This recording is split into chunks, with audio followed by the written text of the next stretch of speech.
നമസ്കാരം, എൻ്റെ പേര് അരുൺ എന്നാണ്. ഞാൻ ഇലക്ട്രിക്കൽ കൺസൾട്ടന്റ് ആണ്, ലൈസൻസ്ഡ് സൂപ്പർവൈസറാണ്. ഇന്ന് ഞാൻ പറയാൻ വരുന്ന വിഷയം, നമ്മൾ വീടെടുക്കുമ്പോഴോ അല്ലെങ്കിൽ ഒരു കൊമേഴ്ഷ്യൽ പ്രൊജക്ട് ചെയ്യുമ്പോൾ ഒരു പൈപ്പിലൂടെ നമുക്ക് എത്ര വയർ പുള്ളിയാന്നുള്ളതാണ്. പലയിടത്തും നമ്മൾ കാണുന്നത് ഒരുപാട് വയർ തള്ളിക്കയറ്റുന്ന ഒരു സ്ഥിതി ഞാൻ കണ്ടിട്ടുണ്ട്. റീസെന്റ് ആയിട്ട് എൻ്റെ അടുത്ത് ഒരു ക്ലയന്റ് പറഞ്ഞതാണ്, ആളുടെ പഴയ വീട്ടിലൊരു മെയിൻ്റെനൻസ് വർക്ക് വന്നപ്പോൾ വയർ തിരിച്ച് വലിച്ചിട്ട് കിട്ടിയില്ല, അത്രയേറെ വയർ അതിലൂടെ പുള്ളി ചെയ്തിട്ടുള്ളത്. അപ്പം ഇതിനെന്തെങ്കിലും കണക്കുണ്ടോ എന്ന് എൻ്റെ അടുത്ത് ചോദിച്ചാൽ, ഒരു പൈപ്പിലൂടെ നമ്മൾ എത്ര വയർ പുള്ളിയാക്കുന്നത്. ഇതിന്റെ വേറൊരു വശം എന്ന് പറഞ്ഞു കഴിഞ്ഞാൽ, ഒരുപാട് വയർ നമ്മൾ പുള്ളി ചെയ്ത് കഴിഞ്ഞാൽ അതിലൊരു ഹീറ്റിംഗ് എഫക്ട് ഉണ്ടാവും. ഹീറ്റിംഗ് എഫക്ട് ഉണ്ടായാലും നമുക്കറിയാം, എന്തായാലും അതിലൊരു തീപിടുത്തത്തിൻ്റെ ഒരു സാധ്യതയുണ്ട്. എപ്പോഴും നമ്മൾ ഇലക്ട്രിക്കൽ വർക്ക് ചെയ്യുമ്പോൾ സുരക്ഷിതത്വം ഉറപ്പുവരുത്തിയിട്ട് തന്നെ ചെയ്യണം. അതെപ്പോഴും നമ്മൾ ശ്രദ്ധിക്കേണ്ട ഒരു കാര്യമാണ്. വയർ പുള്ളിങ്ങിനെ കുറിച്ച് അറിയുന്നതിന്റെ മുന്നോടിയായിട്ട് നമുക്ക് ഏതൊക്കെ പൈപ്പുകൾ നമുക്ക് മാർക്കറ്റിൽ അവൈലബിൾ ആയിട്ട് ഉണ്ട് എന്നുള്ളത് നമ്മൾ അറിയണം. നോർമലി നമ്മളൊരു റെസിഡൻഷ്യൽ പ്രൊജക്റ്റിന് നമ്മൾ യൂസ് ചെയ്യുന്നത് 16 mm, 20 mm, 25 mm, 32 mm ഈ പൈപ്പുകളാണ് നമ്മൾ യൂസ് ചെയ്യുന്നത്. ഇതിലും കൂടുതൽ ഒരുപാട് പൈപ്പുകളുണ്ട്. എന്നിരുന്നാലും ഞാൻ റെസിഡൻഷ്യൽ പ്രൊജക്റ്റിന് നമ്മൾ യൂസ് ചെയ്യുന്ന പൈപ്പുകളെ കുറിച്ചിട്ടാണ് പറഞ്ഞത്. ഇതിൽ തന്നെ ഹെവി ഗേജ് പൈപ്പ് ഉണ്ട്, മീഡിയം ഗേജ് പൈപ്പ് ഉണ്ട്, ലൈറ്റ് ഗേജ് പൈപ്പ് ഉണ്ട്. നമ്മൾ നോർമലി നമ്മൾ കോൺക്രീറ്റിലൊക്കെ സ്ലാബിങ്ങിലൊക്കെ യൂസ് ചെയ്യുന്നത് എന്ന് പറഞ്ഞാൽ 20 mm ഹെവി ഗേജ് പൈപ്പ് ആയിരിക്കും. കാരണം വെച്ചാൽ ഇല്ലാന്നുണ്ടെങ്കിൽ അത് വേഗം പൊട്ടിപ്പോകും. അപ്പോൾ ഹെവി ഗേജ് ഇട്ട് കഴിഞ്ഞാൽ അത് ലാസ്റ്റ് ചെയ്യും. ഓക്കെ, അതുപോലെ തന്നെ നമ്മൾ ഡ്രോപ്സ് കട്ട് ചെയ്യുന്ന സമയത്ത്, ചിപ്പ് ചെയ്യുന്ന സമയത്തൊക്കെ നമ്മൾ വോളിലൊക്കെ നമ്മൾ ചെയ്യുന്നത് ലൈറ്റ് ഗേജ് പൈപ്പാണ്.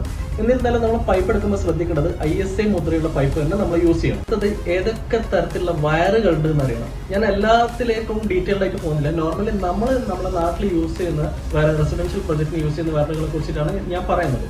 നമ്മൾ സോളിഡ് കണ്ടക്ടറും യൂസ് ചെയ്യുന്നുണ്ട്, സ്റ്റാൻഡേർഡ് കണ്ടക്ടറും നമ്മൾ യൂസ് ചെയ്യുന്നുണ്ട്. സോളിഡ് കണ്ടക്ടർ എന്ന് പറഞ്ഞാൽ നമ്മൾ ഗൾഫിൽ നിന്ന് കൊണ്ടുവരുന്ന വയറുണ്ടല്ലോ, അതിനാണ് സോളിഡ് കണ്ടക്ടർ എന്ന് പറയുന്നത്.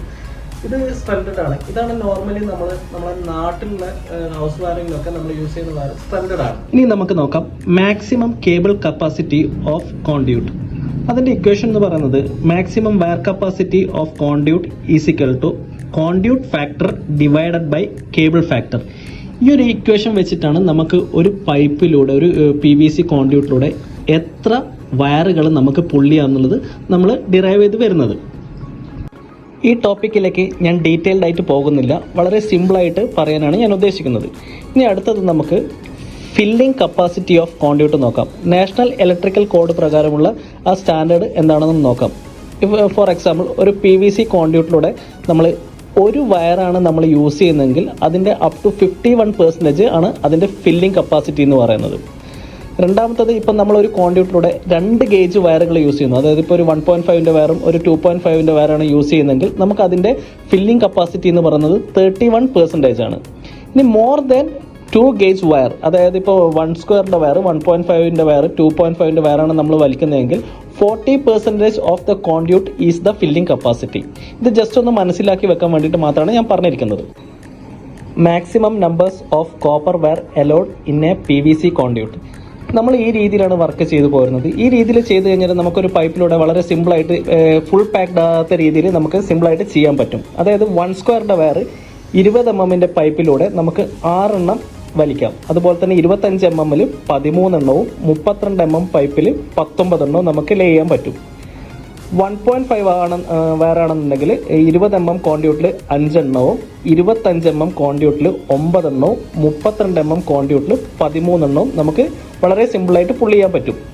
ഇനി അടുത്തത് 2.5 വയർ 20 mm പൈപ്പിൽ 4 എണ്ണവും 25 mm പൈപ്പിൽ 7 എണ്ണവും 32 mm പൈപ്പിൽ 11 എണ്ണവും നമുക്ക് വളരെ സിമ്പിളായിട്ട് പുള്ളി ചെയ്യാൻ പറ്റും.